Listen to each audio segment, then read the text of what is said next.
शादीशुदा सरल की ज़िंदगी में जब से रीवा आई तब से वह उसके साथ रहने के लिए तड़पने लगा। 4 दिन पहले, ओके बेटा तुम डरो नहीं, मैं तो शाम तक पहुंच ही जाऊंगा, फिर हम मिलकर। सरल ने अपनी बेटी को समझा तो दिया, पर बात पूरी होने से पहले ही मोबाइल का नेटवर्क चला गया। उसकी चिंता तो यूं भी बढ़ गई थी। वो उस लड़की के साथ अकेले उस सुनसान समर सेट में बैठा था। बारिश ऐसे झमाझम बरसे जा रही थी जैसे अगले कई दिन रुकने का कोई इरादा न हो। उसे लग रहा था कि अब तो उसकी फ्लाइट छूटी ही समझो। दूर दूर तक किसी टैक्सी का नामो निशान नहीं था, न ही मोबाइल में नेटवर्क था। उस पर उस लड़की के चेहरे पर छपा डर। वो समझ रहा था कि लड़की उससे डर रही है, मगर वो कुछ नहीं कर सकता था, इसलिए वो चुप बैठा था। पहले उसे उस लड़की पर दया आ रही थी, पर जल्द ही गुस्सा आने लगा। जब इतना डर लगता है किसी की पुरुष होने से, तो इतने तूफान में यूँ अकेले यहाँ पिकनिक स्पॉट पर क्या करने आई है। तभी उसके विचारों ने करवट बदली। वो यूँ क्यों सोच रहा है कि उस लड़की के चेहरे पर जो डर है वो उसकी वजह से ही है।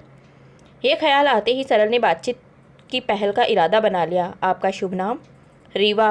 होठों पर एक हल्की सी औपचारिक मुस्कान के साथ दिए गए इस उत्तर ने सरल को का हौसला बढ़ा दिया। मैं इस शहर का नहीं। क्या आप यहाँ घूमने आई हैं? इस प्रश्न पर वो लड़की सरल की ओर मुखातिब हो गई। उसने कुछ देर सरल की आंखों में सीधा झांका, जैसे उसके बातचीत शुरू करने के पीछे उसकी मनसा तोल रही हो। जी मैं यहाँ घूमने नहीं आई, मैं टिफ़िन सर्विस देती हूँ। अधिक बिजनेस के लिए मैंने अपना फ़ोन नंबर यहाँ अपने दोस्त की शॉप पर लगाया हुआ है। कभी कभी टूरिस्ट भी जिन्हें घर का खाना खाना होता है मुझसे खाना मंगा लेते हैं।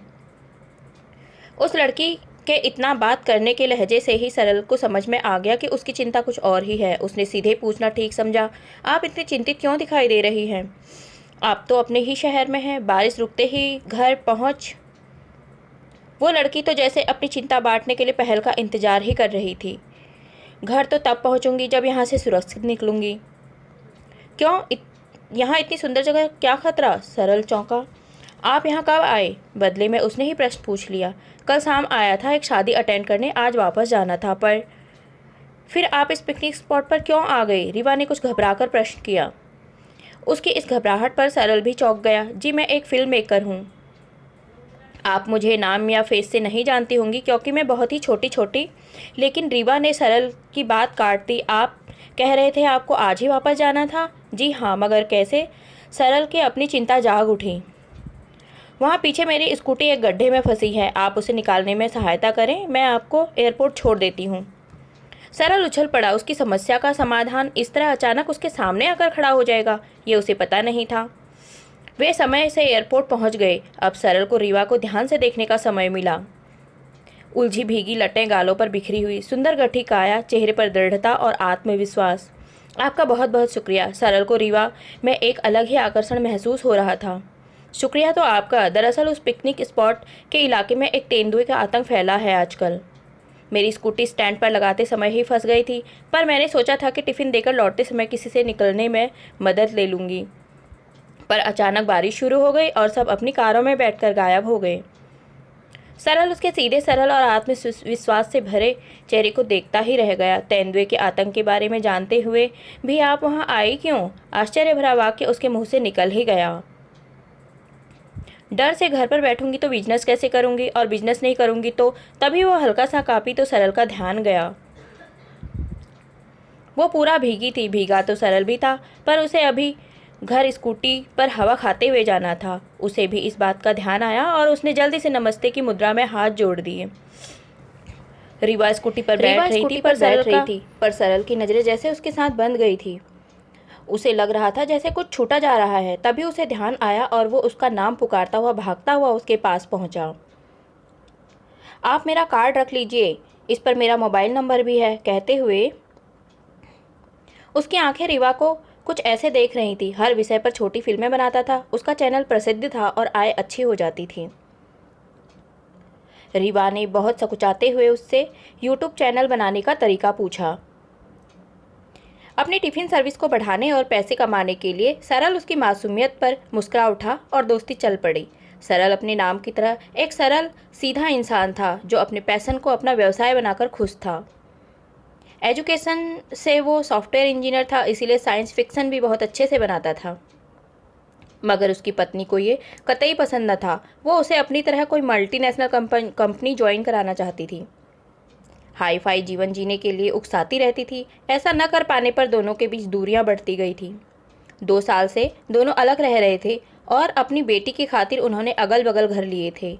रीवा अनाथ लड़की थी जो अपने रिश्तेदारों के यहाँ पली बढ़ी। उसके थोड़ा बड़ी होते ही उसकी शादी का खर्चा खुद पर आ पड़ने के डर से सबने उससे पल्ला झाड़ लिया।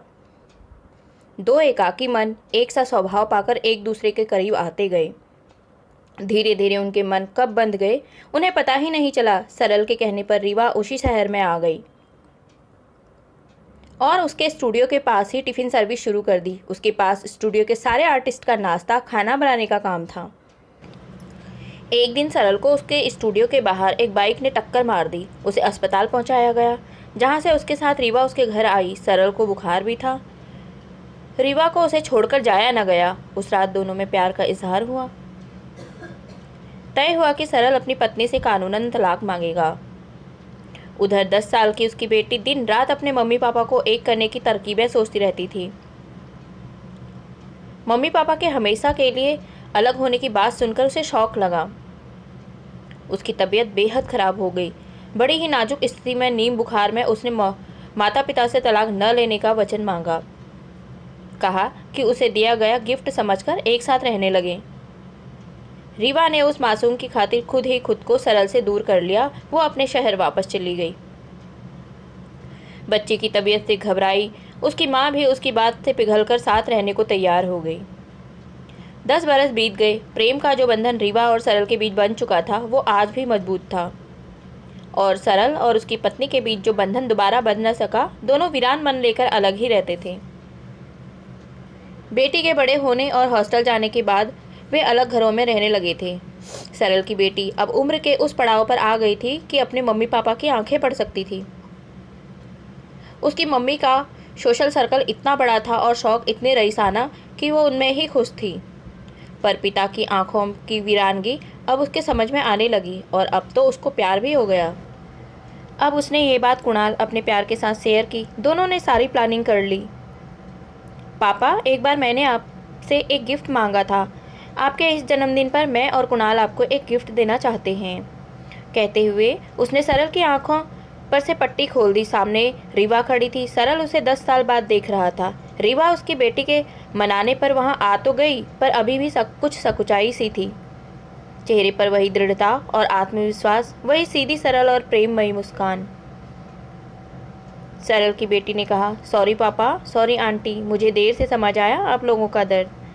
क्या आप लोग आज से साथ, मेरा मतलब है इतना समय। और उसकी आवाज़ रुध गई। सरल और रीवा की पलकें भी बहने लगी। उन्होंने आगे बढ़कर एक साथ बेटी को आलिंगन में ले लिया। सरल ने प्यार से बेटी के सिर पर हाथ फेरते हुए कहा, पगली, सच्चा प्यार समय के पार होता है। धन्यवाद दोस्तों। कहानी आपको कैसे लगी कमेंट करके बताइएगा।